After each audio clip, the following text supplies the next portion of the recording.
pwede lang sana takbuhan yung bomba guys. Kaso dito hindi mo talaga matatakbuhan. Isang maling hula mo lang sa cards and boom! Sasabog ka na be. So yung team card natin dito is star. So may apat tayo na bomb sa table. Yung isa dyan is sa first cut, isasabog agad. And then yung tatlo, second and third cut before ito sumabog. 1 star. 1 star. 3 stars. So if feeling mo nagsisinungaling siya sa card niya, pipindutin mo lang yung quest.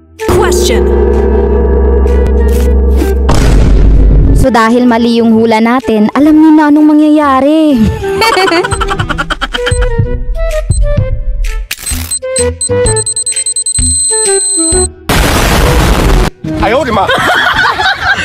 Sorry.